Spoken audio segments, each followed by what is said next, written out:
Le mystère du serpent d'airain. Cet enseignement porte sur la compréhension du mystère du serpent d'airain. Nous allons voir ici le caractère temporel, cela veut dire limité dans le temps, de la sacralisation d'une chose. Pour les choses, comme pour les humains, le caractère saint à un moment donné n'est pas un acquis définitif. Nous allons dans cet enseignement voir comment Dieu a demandé à Moïse d'ériger un serpent d'airain. Pourquoi Dieu l'a demandé? Quel était le rôle de ce serpent d'airain et quelle en a été sa fin? Parce qu'il faut déjà le dire, à la fin, ce qui était objet de grâce pour eux est devenu plutôt un petit démon, un démon pour eux. Nombre 21, chapitre 8 à 9. L'Éternel dit à Moïse, « Fais-toi un serpent brûlant et place-le sur une perche. Quiconque aura été mordu et le regardera conservera sa vie. » Moïse fit un serpent d'airain et le plaça sur une perche. Et quiconque avait été mordu par un serpent et regardait le serpent d'airain conservait la vie. Lorsque nous revenons dans ce texte, le peuple avait désobéi à Dieu, profondément désobéi à Dieu, et Dieu a décidé de punir le peuple en leur envoyant des serpents qui devaient les mordre pour les tuer. Mais Moïse a prié. Moïse a prié Dieu et Dieu a eu pitié de ce peuple. Et pour manifester sa miséricorde, sa gloire et son amour pour son peuple, Dieu dit à Moïse, « Fais-toi un serpent brûlant et place-le sur une perche. Quiconque aura été mordu et le regardera conservera la vie. » C'est Dieu qui demande à Moïse de manière très claire et explicite d'ériger ce serpent d'airain. Dieu, dans sa souveraine volonté, l'a voulu ainsi. Personne ne peut obliger Dieu à utiliser une procédure plutôt qu'une autre. Dieu décide de ce qu'il fait et le chrétien est obligé de se soumettre à Dieu. Lorsque Dieu le dit, il demande à Moïse d'ériger un serpent d'airain et de le placer sur une perche, afin que quiconque regardera ce serpent, au lieu de mourir, il vivra. Nous savons tous bien que quand le serpent mord quelqu'un, un serpent venimeux, la personne, si elle n'a pas de souhait, doit mourir. Et si les serpents avaient été envoyés par Dieu lui-même pour punir son peuple, donc la morsure s'ensuivait de la mort. Dieu, pour manifester sa gloire, pour manifester sa puissance, pour manifester qu'il est Dieu, décide que cette grâce-là, la grâce de la conservation de la vie, lui va la faire passer par l'érection d'un serpent et au terme d'une procédure que celui qui serait mordu devrait regarder ce serpent, alors conserverait la vie. Ce serpent qui permettait à toute personne mordue de conserver la vie, ce n'est pas le serpent en lui-même qui avait cette vertu, mais c'est Dieu qui accordait à cette chose-là, en ce moment-là, cette vertu. La suite de l'usage de ce serpent dans le peuple de Dieu va montrer effectivement que le caractère de sacralisation d'un objet est temporel. Ce n'est pas parce que Dieu utilise un homme ou un objet ou autre chose pour manifester sa gloire, pour manifester sa miséricorde, que ça veut dire que cette chose, dès cet instant-là, devient en permanence le lieu de la manifestation de la gloire et de la miséricorde de Dieu. Pas du tout. Dieu attache sa vertu, Dieu attache sa volonté, Dieu attache sa grâce à une chose ou à un individu pendant une période donnée et dans des circonstances bien précises. On peut perdre très bien la grâce que Dieu nous a accordée. Un homme peut très bien la perdre. s'il ne marche pas selon la volonté de Dieu. Le serpent d'airain est un exemple très illustratif parce qu'il a été décidé par Dieu. Dieu lui a accordé une certaine capacité de conserver la vie à ceux qui seraient mordus. Mais après cette action, la grâce de Dieu n'est pas restée sur cet objet. La grâce de Dieu n'est pas restée sur cet objet comme va nous montrer la destruction du serpent d'airain. Parce que le serpent d'airain qui a été utilisé pour manifester la grâce de Dieu, ce serpent d'airain, après avoir servi, était devenu un objet ordinaire. Mais le peuple de Dieu a conservé ce serpent d'airain au point où il est devenu une abomination. Lisons ce qui est écrit dans Rois chapitre 18, du verset 1 au verset 4. La troisième année d'Osée, fils d'Éla, roi d'Israël, Ézéchias, fils d'Akaz, roi de Juda, régna. Il avait 25 ans lorsqu'il devint roi, et il régna 29 ans à Jérusalem. Sa mère s'appelait Abi, fille de Zacharie. Il fit ce qui était droit aux yeux de l'Éternel, entièrement comme avait fait David son père. Il fit disparaître les hauts lieux, brisa les statues, abattit les idoles, et mit en pièces le serpent d'airain comme Moïse avait fait. Car les enfants d'Israël avaient jusqu'alors brûlé des parfums devant lui, et on l'appelait Nehushtan. Voilà comment le serpent d'airain est fini. Le serpent d'airain qui avait été utilisé par Dieu au départ est devenu un démon par la suite. Pas parce que il est devenu de lui-même un démon, mais parce que le peuple a commencé à l'adorer. Un objet que Dieu a servi n'est sacralisé que pendant l'instant où Dieu s'en sert. Le serpent d'airain avait été utilisé lorsque les Juifs avaient désobéi et qu'ils étaient mordus par les serpents envoyés par Dieu. Quiconque regardait ce serpent conservait sa vie. Mais qu'est-ce qui est écrit?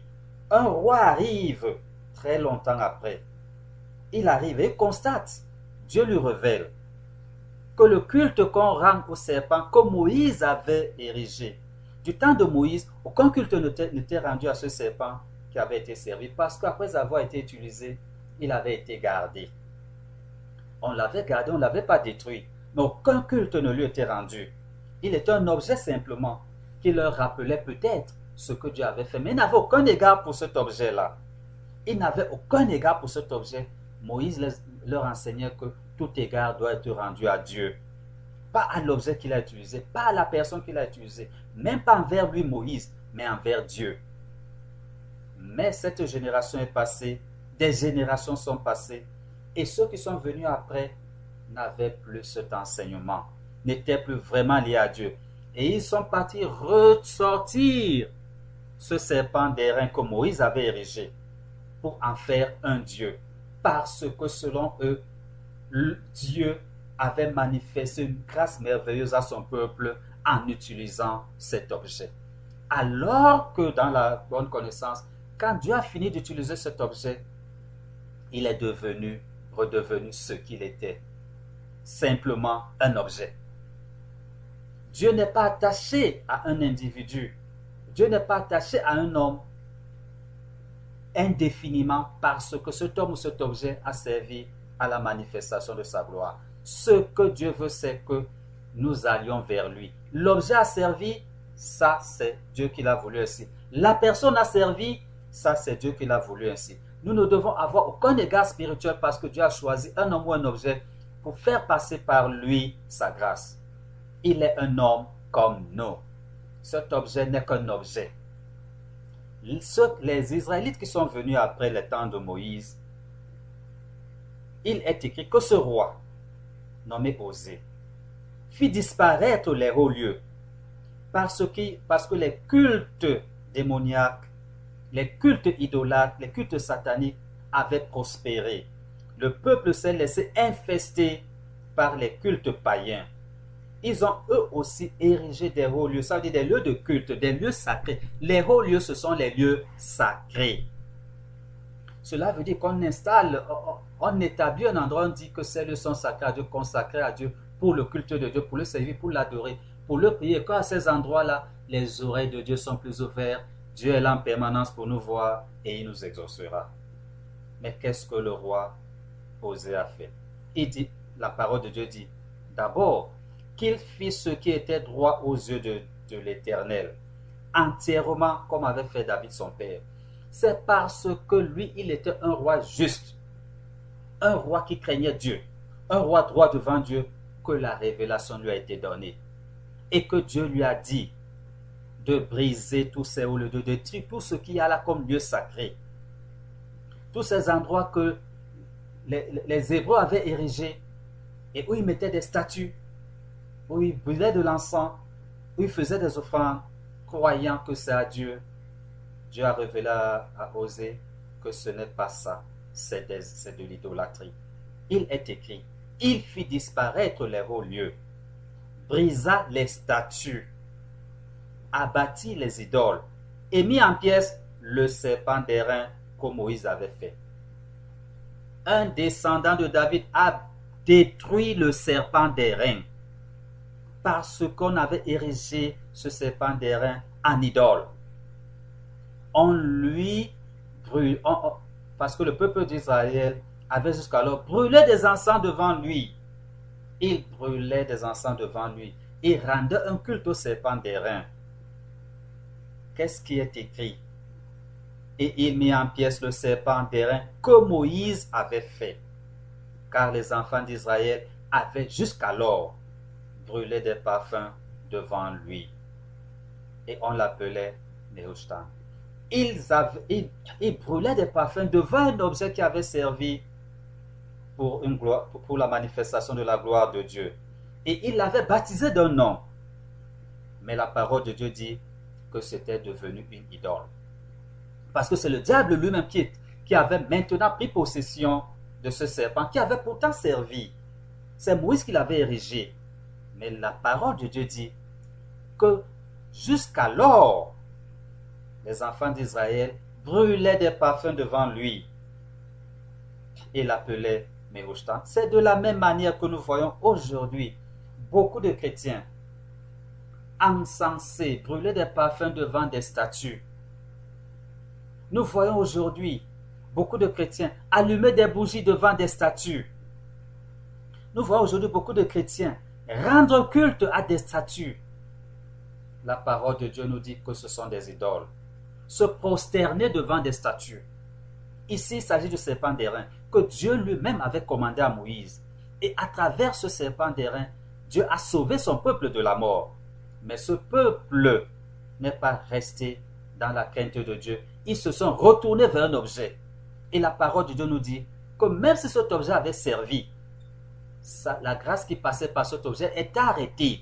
Et Dieu n'est pas dans cet objet. Si vous allez vers cet objet en croyant que Dieu est dans cet objet, alors c'est le diable lui-même que vous trouvez. C'est la même chose qui se passe aujourd'hui dans beaucoup de communautés religieuses où des statues sont érigées, où des lieux sont érigés appelés sanctuaires.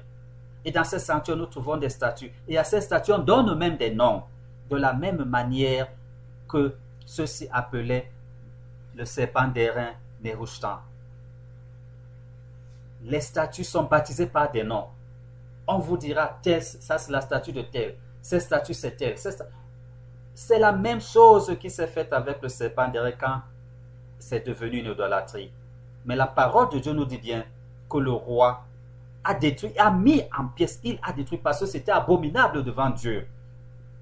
Dieu voyait tous les l'égard qu'ils avaient envers ce serpent d'airain une abomination. C'est ce qui est écrit ici. Il fit disparaître les hauts lieux, brisa les statues, abattit les idoles et mit en pièces le serpent d'airain que Moïse avait fait. Car les enfants d'Israël avaient jusqu'alors brûlé des parfums devant lui.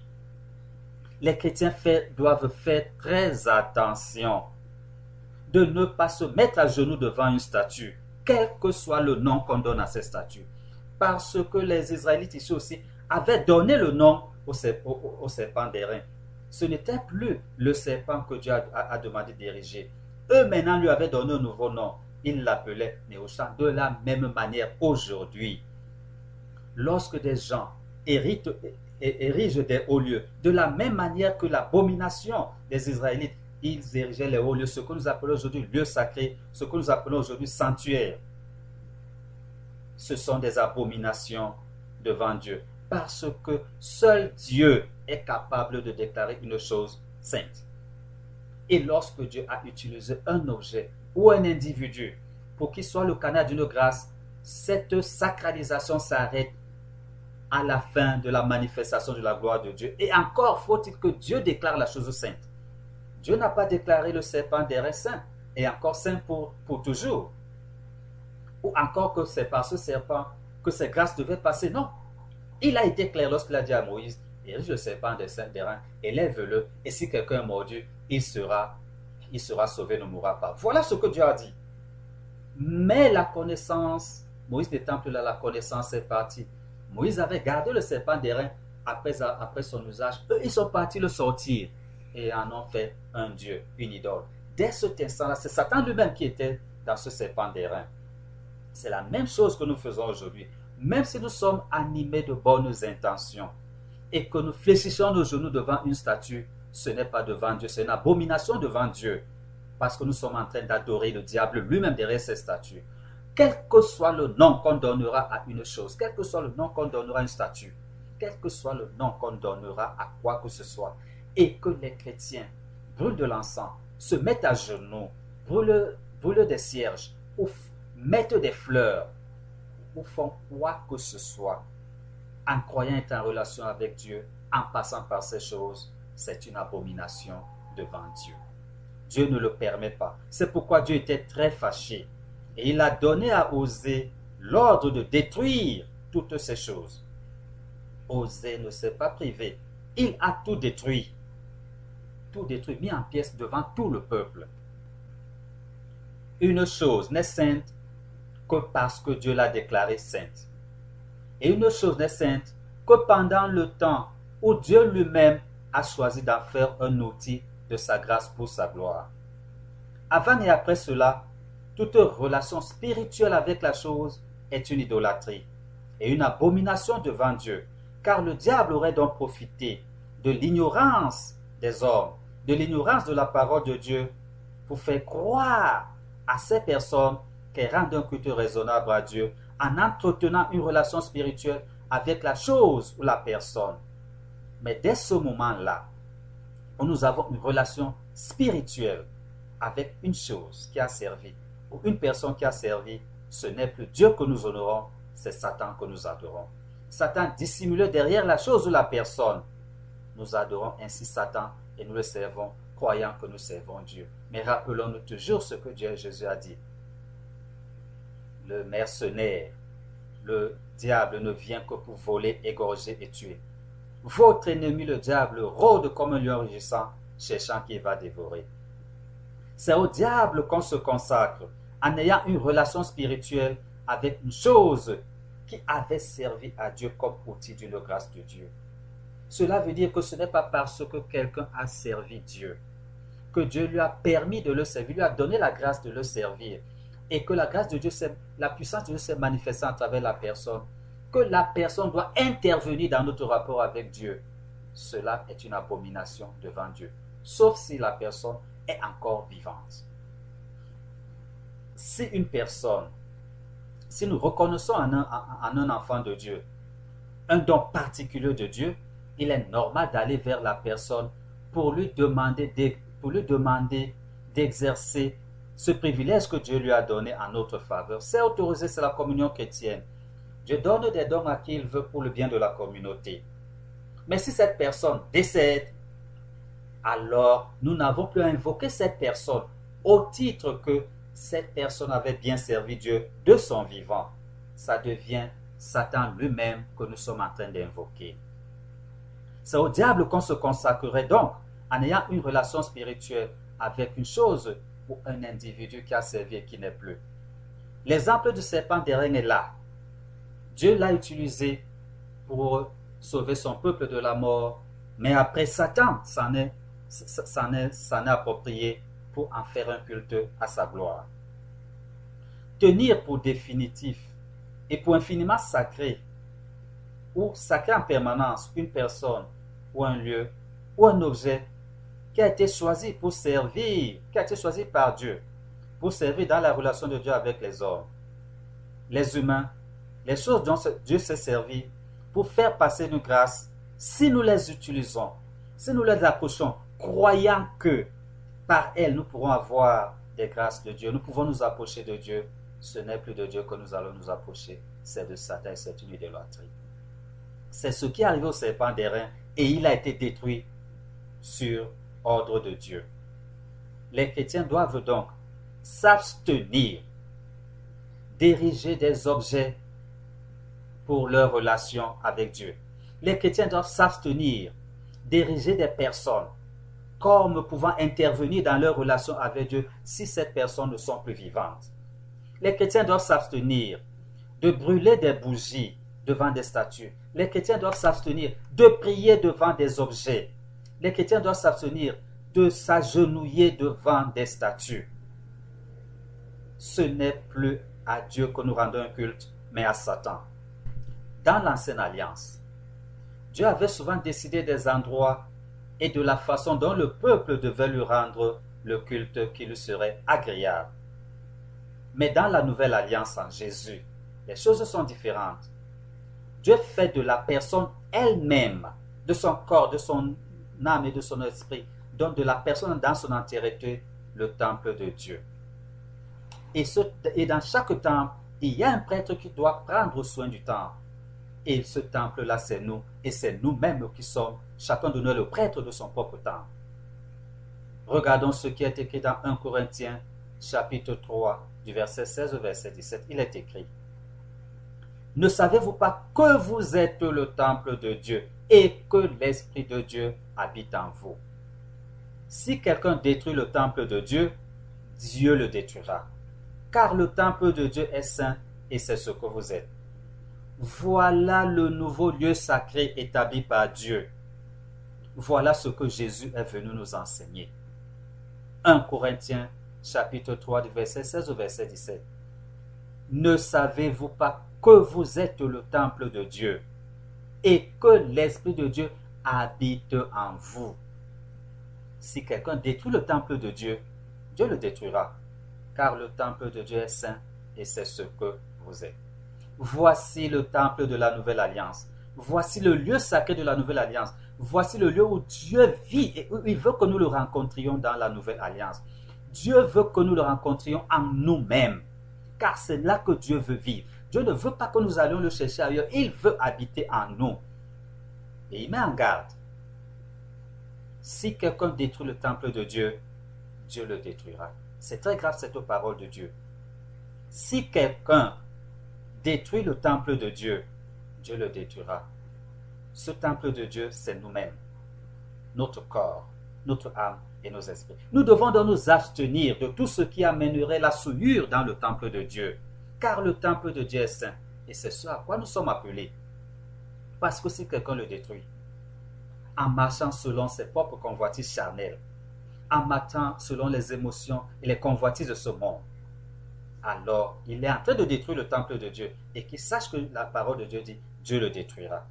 Ce que nous devons faire, ce n'est pas chercher Dieu à l'extérieur, car dans la Nouvelle Alliance, le temple de Dieu ne demande pas de voyager. Il ne demande même pas de sortir de l'argent pour aller à tel endroit. Il veut être en nous. C'est nous-mêmes le temple de Dieu. Comme nous sommes nous-mêmes le temple de Dieu, Dieu veut faire de chacun de nous tous une nation sainte.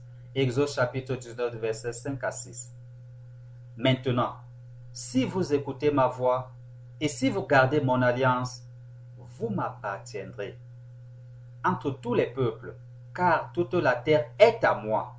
Vous serez pour moi un royaume de sacrificateurs et une nation sainte. Et dans Apocalypse, il est dit ceci. Apocalypse chapitre 1, versets 5 à 6.